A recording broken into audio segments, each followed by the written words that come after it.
de hoje. Senhor presidente e signatário dessa presente sessão, senador Mozarildo Cavalcante, excelentíssimo senhor deputado Isacir, grande mestre nacional do Supremo Conselho da Ordem Demolei para o Brasil, senhor Sérgio Luiz Gonçalves, mestre conselheiro nacional do Supremo Conselho da Ordem Demolei para o Brasil, senhor Ian Walter Carvalho Cavalcante, secretário executivo do Grande Conselho da Ordem Demolei do Estado da Paraíba, senhor Diego Amaranto, e o grão-mestre adjunto da Grande Oriente do Distrito Federal, senhor Lucas Gaudiano, bem como grão-mestres estaduais, maçons ligados ao Grande Oriente do Distrito Federal, membros da Ordem Paramaçônicas, minhas senhoras, meus senhores. Hoje é um dia muito especial em todas as partes do mundo, por ser comemorado o Dia do Demolei. No Brasil, não poderia ser diferente, e mais uma vez o Senado Federal homenageia esses jovens, que verdadeiramente lutam na tentativa constante da construção de um mundo cada vez mais justo e perfeito. A Ordem Demolei é uma organização internacional para jovens do sexo masculino com idade entre 12 e 21 anos, fundada nos Estados Unidos em 24 de março de 1919 pelo irmão maçom Frank Sherman Land.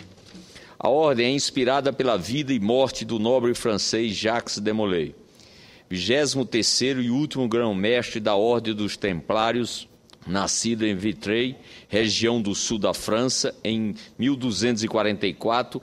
Ao completar 21 anos, entrou para a ordem monástico-militar dos pobres soldados de Cristo e do Templo de Salomão, organização que recebeu a sanção papal em 1128, com o intuito de fazer a proteção dos caminhos da Terra Santa.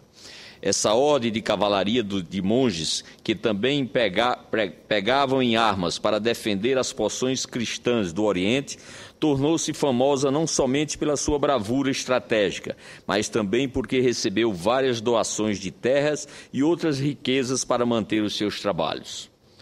Essas doações e outras negociações tornaram os templários extremamente ricos e poderosos, como banqueiro de reis e grandes senhores de terra. Exerceram grande influência nos governos da época, sendo os pioneiros no uso de alguns muito parecidos com os nossos cheques e cartões de crédito. Um peregrino poderia entregar seus valores numa casa templária para viajar mais despreocupado, e quando chegasse ao seu destino, poderia retirar a mesma quantia. Acreditava-se até que eles seriam capazes de criar um Estado independente somente para a ordem.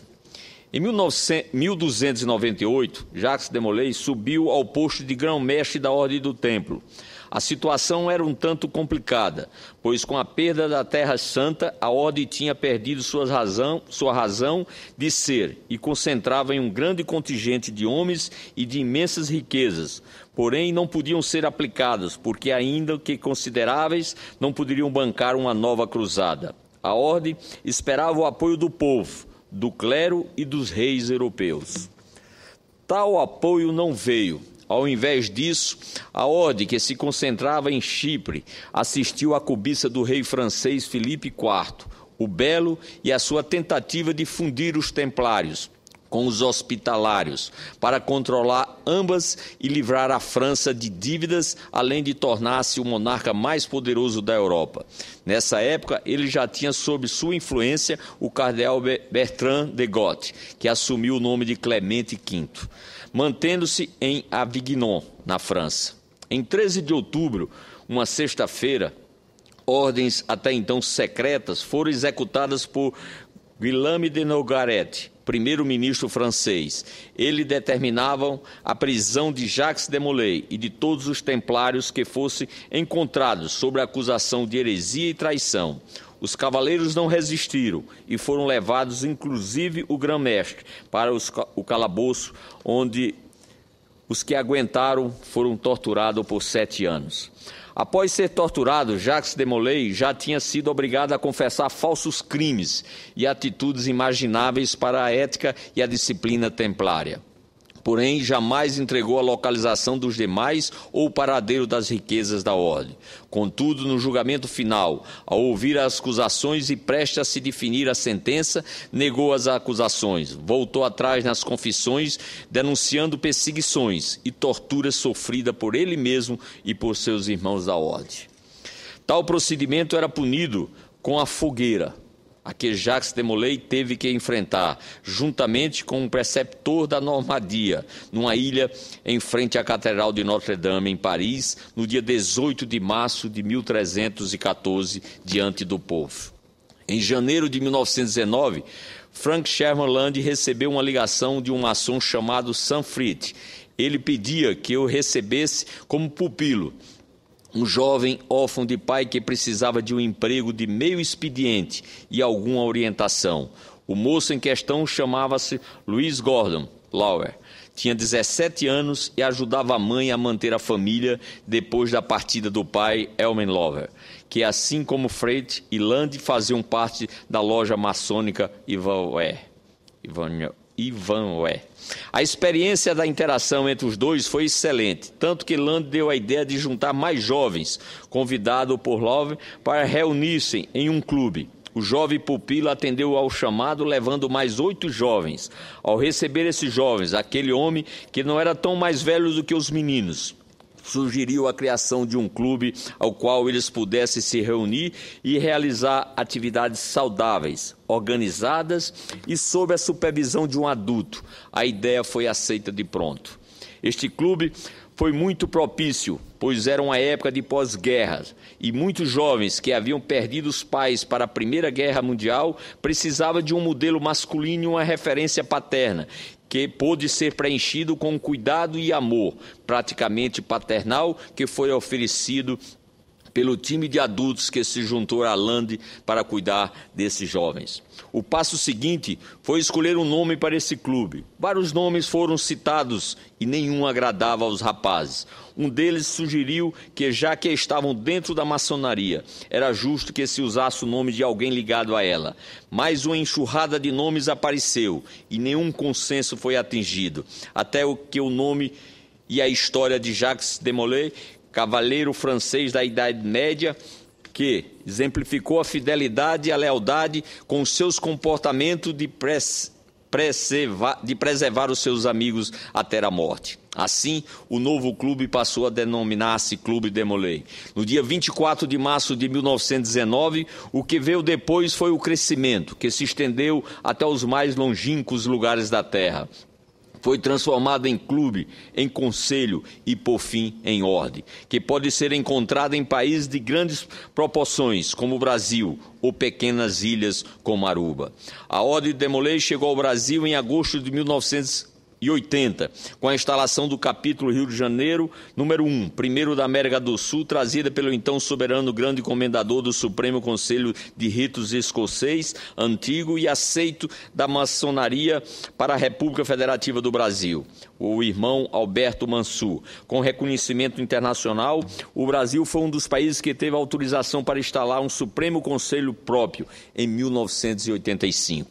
Presente em todos os estados brasileiros, a Ordem ultrapassa a marca de 30 mil membros ativos, cadastrados nos últimos 10 anos. E no mesmo período, a aproximação com o de Molay Internacional tomou proporções inéditas, transformando o Brasil como referência em Ordem de Molay para os países como Estados Unidos, Alemanha, Itália, Bolívia e Romênia. Atualmente, a Ordem possui mais de 800 capítulos espalhados por todo o território brasileiro, transformando a vida de mais de 200 mil jovens e ajudando na formação de líderes. A Paraíba é um dos estados mais atuantes da Ordem a nível nacional. Possuímos cerca de 30 capítulos, além de priorados, cortes, clubes de mães, tábuas de escudeiros e preceptorias. No mundo, a Ordem de Molay pode ser encontrada na Argentina, Aruba, Alemanha, Austrália, Bolívia, Canadá, Colômbia, Estados Unidos, Filipinas, França, Itália, Japão, México, Panamá, Paraguai, Peru e Uruguai. Os baluartes da Ordem de Molay são a defesa da liberdade civil, representada pela bandeira do Brasil, intelectual, representada pelos livros escolares, religiosa, representada pela Bíblia Sagrada. A ordem também é baseada em 7 virtudes cardeais. O amor filial é o amor e carinho que devemos ter pelos nossos pais, que nos semearam geraram, nos ensinaram as primeiras lições de nossas vidas e se sacrificaram por nós. Através dele, nós tivemos as primeiras lições de educação, respeito e na crença em Deus. Segunda virtude, referência pelas coisas sagradas, significa a crença a Deus, não importando a sua religião. Para ser um demolei, o jovem tem que ter fé nele. Cortesia. A cortesia, educação e solidariedade são princípios em que um demolei procura pôr em prática, usando a filantropia, mas somente válida quando é feito com sentimento, colocando o coração naquilo que faz. Os demolei possuem o seguinte pensamento: para ser útil à sociedade, abro aspas, para ser útil à sociedade, não é necessário ser um demolei, mas para ser um demolei é necessário ser útil à sociedade, fecho aspas. Companheirismo é ser um amigo leal, tanto nas horas boas quanto nas ruins. O verdadeiro companheiro e amigo é aquele que estende a mão para o irmão em momentos de dificuldade. Companheirismo é levar uma chama de amizade no coração, para que quando um amigo estiver no meio do túnel, ela possa iluminar e mostrar aonde está a saída. Fidelidade é sempre acreditar em seus ideais e virtudes, mantendo em segredo tudo aquilo que lhe for confiado. É ser fiel a Deus, à sua pátria e aos seus amigos, seguindo o exemplo da fidelidade de Jacques de Molay, que preferiu morrer a trair seus irmãos ou faltar com o seu juramento. Pureza é ser um cidadão idôneo, puro de alma e de coração, é sempre estar de bem com a própria consciência, é manter a mente longe de tudo que vá contra os princípios de um bom cidadão. Patriotismo é respeitar e defender a nossa pátria, nosso estado e as nossas cidades. E, além disso, conservar tudo que diz respeito ao patrimônio público, como escolas, asilos, orfanatos e hospitais, que prestam ajudas a pessoas mais carentes da nossa sociedade. Em 19 de janeiro de 2010, foi promulgada a Lei Federal 12.208, que instituiu o dia 18 de março como o Dia Nacional do Demolei, razão pelo qual estamos todos reunidos aqui nesse momento. Em 2012, tive a oportunidade de acompanhar de perto a Ordem Demolei, quando o meu sobrinho Diego Amaranto, aqui presente, tomou posse como mestre conselheiro capítulo Branca Dias, número 800, em João Pessoa, capital do meu estado. Tornei-me um admirador da ordem, pois vi que tudo não era só teoria. O grupo de jovens daquele capítulo trabalhava intensamente em projetos filantrópicos, como a arrecadação de alimentos para ser distribuído para crianças carentes, arrecadação de kits de higiene para serem entregues em hospitais, campanha de doação de sangue, campanha de conscientização política, onde tive a oportunidade de participar de um debate dentro das reuniões, inclusive para irmãos maçons e sobrinhos Demolei. No ano passado, tive a oportunidade de passar de algo mais ainda grandioso.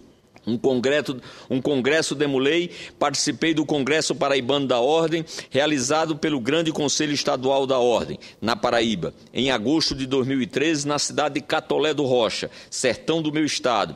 Presenciei centenas de jovens em um final de semana dedicado à causa, não apenas do estado, de Pernambuco, Rio Grande do Norte, da Bahia, de tantos outros estados. Muitos jovens em um final de semana que poderiam estar no mundo das drogas, no mundo do álcool, no mundo da prostituição, no mundo do crime ou em qualquer outro vício que o mundo lá fora oferece com facilidade.